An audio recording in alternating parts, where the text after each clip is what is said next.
ना ही इसके लिए जो है ना आपको दालों को भिगोना पड़ेगा, ना ही उनको जो है पीसना पड़ेगा। हम फुल्कियां और बल्ले जो है ना झटपट मिनटों में बना के तैयार कर लेंगे। बिस्मिल्लाहिर्रहमानिर्रहीम। अस्सलाम वालेकुम व्यूअर्स, विलेज हैंडी रोटी यूट्यूब चैनल पे आपको खुश आमदीद। आज मैं फिर हाजिर हूँ एक नई और बहुत ही मज़ेदार बेसन की फुल्कियां और बल्ले बनाने की रेसिपी के साथ। रमज़ान स्पेशल में फुल्कियों की जो रेसिपी आज मैं आपसे शेयर करने वाली हूँ, बहुत ही आसान तरीके से बनाना बताऊंगी। ना ही इसके लिए जो है ना आपको दालों को भिगोना पड़ेगा, ना ही उनको जो है पीसना पड़ेगा।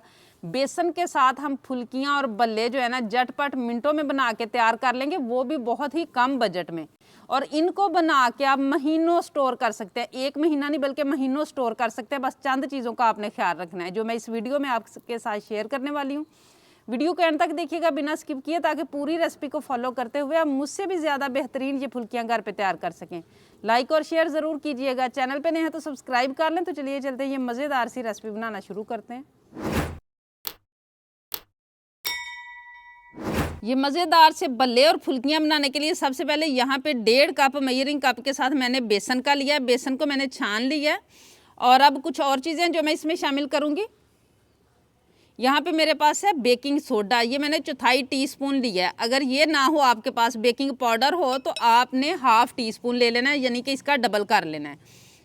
1/4 टीस्पून जो है ना वो यहाँ पे मैंने नमक लिया है, 1/4 टीस्पून ही मैंने अजवाइन ली है। ये दोनों चीज़ें भी इसमें शामिल कर लेंगे। इससे पहले दालों के साथ आप बल्ले कैसे बना सकते हैं, स्टीम करके कैसे बना सकते हैं, फ्राई करके कैसे बना सकते हैं, उसकी रेसिपी भी मेरे चैनल पे मौजूद है, वो भी आप देख सकते हैं। लेकिन ये मैं उन लोगों के लिए लेके आई हूँ जिनके पास बजट कम होता है, या जो मेहनत कम जो है ना करना चाहते हैं, क्योंकि उनके पास टाइम नहीं होता। तो ये झटपट बेसन से बन के तैयार हो जाएंगे और ज़्यादा टाइम भी नहीं लगेगा और टेस्ट भी बहुत ही ज़बरदस्त आएगा। अब यहाँ पे हम पानी डालेंगे और पानी डाल के हमने इस जो बेसन को है ना फेंटना है अच्छी तरह से। इसके अंदर जो है ना हवा भी भरनी चाहिए, लेकिन उससे पहले मैं पानी कम डालूंगी और गुठलियाँ इसकी ख़त्म कर लूँगी। वैसे आप चम्मच वगैरह कांटे की मदद से भी कर सकते हैं, लेकिन हाथ की मदद से अच्छी तरह से जो है ना वो फेंटा जा सकता है।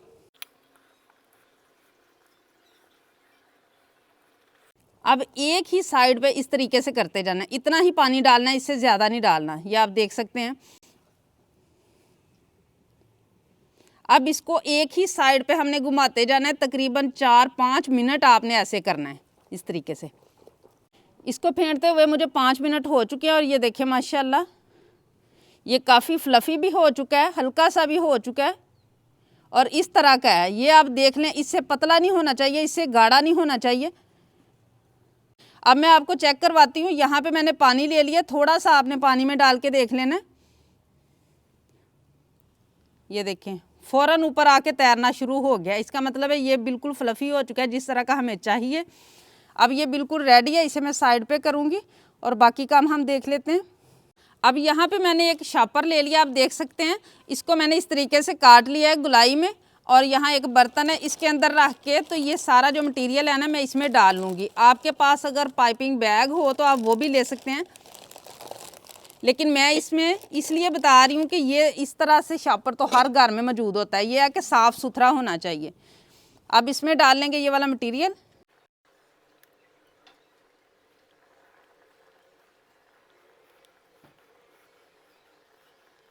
मटेरियल को इसमें हमने डाल लिया। अब ये बिल्कुल रेडी है फ्राई होने के लिए। फुल्कियों को फ्राई करने के लिए यहाँ पे मैंने कुकिंग ऑयल गर्म होने के लिए रखा है, थोड़ा सा गर्म किया, बहुत ज़्यादा गर्म नहीं करना। और अब यहाँ से जो है ना ये मैं काट लूँगी, जिस साइज़ में आपने फुल्कियाँ बनानी है उसी हिसाब से काटेंगे। और अब यहाँ पे जो है ना वो इस तरीके से हम डालनी शुरू कर लेंगे। बस थोड़े फासले पर रख के डालनी है, एकदम से जो है ना वो हमने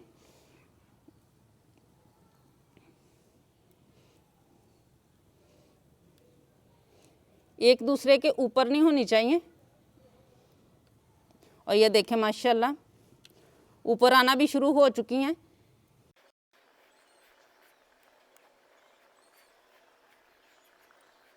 अब मीडियम और लो आग के दरमियान हम आग रखेंगे और इनको अच्छी तरह से कलर आने तक जो है ना वो हम पकाएंगे। क्रिस्पी हो जानी चाहिए, जिस जगह पे भी जगह मिल रही है ना उसी पे हम डाल लेंगे।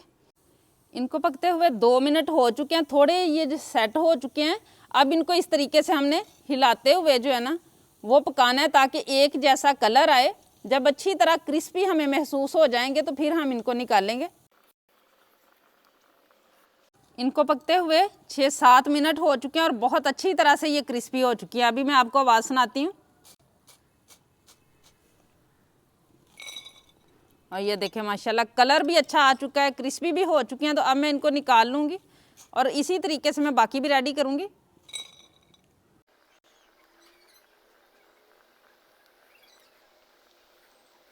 आखिरी हमारी बल्लियाँ भी माशाल्लाह रेडी हो चुकी हैं। अब इनमें से जिनको हमने अभी इस्तेमाल करना है ना उनको यहाँ रूम टेम्परेचर पे मेरे पास पानी, और ये बल्लियाँ हमारी जो है ना ये गर्म है फुल्कियाँ हमारी, तो इनको मैं इसमें डाल लूँगी। और माशाल्लाह देखें कितनी ज़बरदस्त हमारी फुल्कियाँ बन के तैयार हुई हैं। रमज़ान से पहले अगर आप इस तरीके से बना के रख लें, घर की बनी हुई चीज़ जो है ना उसकी बात ही अलग होती है। आपको पता है आपने किस तरह का ऑयल इस्तेमाल किया है, किस तरह का आपने इसमें बेसन इस्तेमाल किया है और किस क्वालिटी की चीज़ आपने तैयार की है। अब मैं आपको ये तोड़ के भी दिखा देती हूँ कि कितनी ये खस्ता और ज़बरदस्त बनी है। ये देखें। अब हम बल्ले बनाना शुरू करेंगे। अब यहाँ पे बल्ले बनाने के लिए भी मैंने मटेरियल बना लिया, चीज़ें वही डाली हैं, बस थोड़ा सा इसे मैंने गाढ़ा रखा है और हाथों को लगा लेना है पानी, और एक चम्मच की मदद से जितना मतलब आप बल्ले की शेप बनाना चाहते हैं ना उतना मटेरियल हम ले लेंगे। और इस तरीके से ये आप देख सकते हैं मैंने कितना इसे जो है ना उससे सख्त रखा है। और अब इसको हमने इस तरीके से करते हुए शेप दे लेनी है। आप चाहे तो चम्मच की मदद से भी डाल सकते हैं। और यहाँ पे जो ऑयल है ना उसको मैंने उसी तरह का टेम्परेचर दिया जिस तरीके से हमने पहले किया था फुल्कियों के लिए, बिल्कुल हल्का सा। ये देख सकते हैं हल्के हल्के बबल निकल रहे हैं। इसी तरह मैं सारी जो शेप है ना वो रेडी करूँगी। हाथों को बार बार पानी लगा लेना है।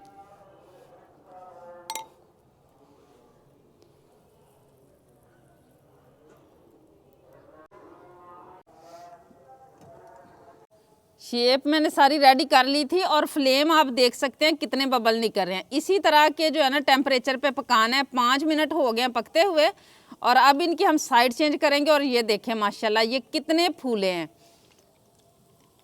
इनको अच्छा सा कलर आ जाए फिर हम इनको उतारेंगे, लेकिन आग जो है ना वो बहुत ज़्यादा तेज़ नहीं करनी वरना अंदर से कच्चे रह जाएंगे और ऊपर से जल जाएंगे। शेप माशाल्लाह देखें कितनी ज़बरदस्त बनी है।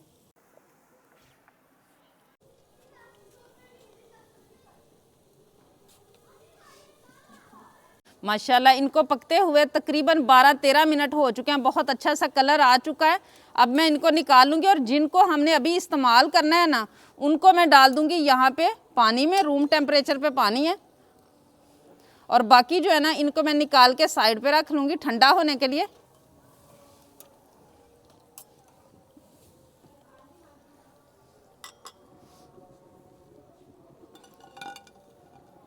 फुल्कियाँ भी हमारी ठंडी हो चुकी हैं। बिल्कुल ठंडी करने के बाद जो है ना वो इनको हमने महफूज करना है। कोई इसको फ्रिज या फ्रीज़र में रखने की ज़रूरत नहीं है। किसी भी बंद ढक्कन वाले डिब्बे में डाल लें, इस तरीके से शापर में डाल लें। डालने के बाद रूम टेम्परेचर पे छोड़ दें, पानी की नमी ना लगे इनको और दूसरा ना हवा लगे, तो आप आराम से इनको महीनों, 1-2 महीने नहीं महीनों आप इन्हें स्टोर करके इस्तेमाल कर सकते हैं। और अब यहाँ पे मेरे पास है बल्ले। बल्लों को भी जो है ना हमने इसी तरह किसी शॉपर में डाल लेना है, चाहे तो आप बंद ढक्कन वाले डिब्बे में डाल लें मुकम्मल ठंडा होने के बाद, और फिर आप इनको फ्रीज़ कर लें, फ्रीज़र में रख लें। जब भी आपने इस्तेमाल करने हों 10 मिनट पहले निकाल लें और इनको इस्तेमाल कर लें। बाद में आपको इनको पानी में रखने की ज़रूरत नहीं होगी क्योंकि जो इसके अंदर बर्फ़ जमी होगी वही पानी इसके लिए काफ़ी होगा नरम करने के लिए। मैंने एक बॉल ले लिया, उसमें मैं दही डालूंगी। दही मैंने जो है ना इसमें कोई चीज़ नहीं डाली, बस हल्का सा इसको फेंट लिया है। दही डालने के बाद अब ये वाले जो बल्ले हमने रखे हुए हैं ना भिगो के, इनका पानी आहिस्ता से निकाल लेना इस तरीके से। और ये देखें माशाल्लाह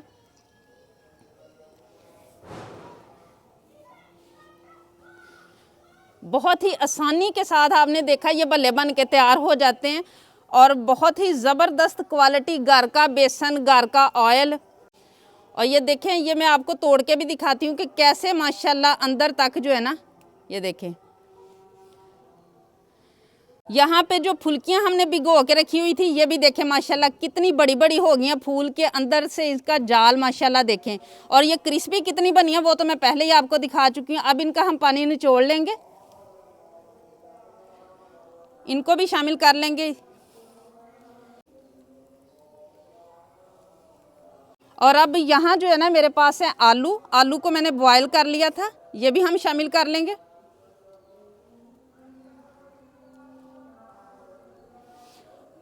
और यहाँ मेरे पास है प्याज, इसको भी मैंने बारीक काटा हुआ है।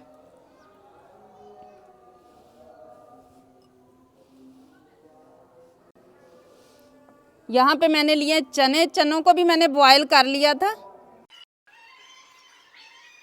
और अब मेरे पास है टमाटर, टमाटर के बीज मैंने निकाल लिए थे, साइड के जो किनारे हैं उनको काटा हुआ है। अब यहाँ पे मेरे पास है सब्ज़ मिर्च है और सुरख कलर की है, ये भी हम इनके ऊपर डालेंगे। ये आप हस्बे जायका इस्तेमाल कर सकते हैं। और अब यहाँ पे मेरे पास है चाट मसाला, घर का बनाया हुआ चाट मसाला है। ये मैंने 3 मसालों की रेसिपी दी है जो रमज़ान के लिए बहुत ही अहम और ज़बरदस्त चीज़ है, ये हम छिड़क लेंगे।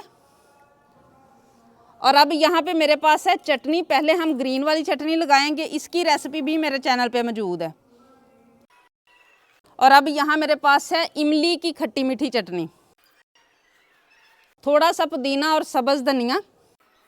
और अब यहाँ पे दोबारा से मैं थोड़ा सा दही ऊपर लगा दूंगी। और माशाल्लाह देखें कितने ज़बरदस्त हमारे दही भल्ले जो है ना वो बन के तैयार हुए हैं।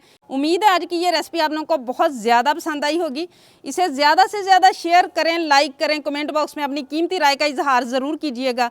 चैनल पे नए हैं तो सब्सक्राइब कर लें, बेल का आइकन प्रेस कर लें ताकि इसी तरह की हर अच्छी रेसिपी का नोटिफिकेशन सबसे पहले आप तक पहुँचे।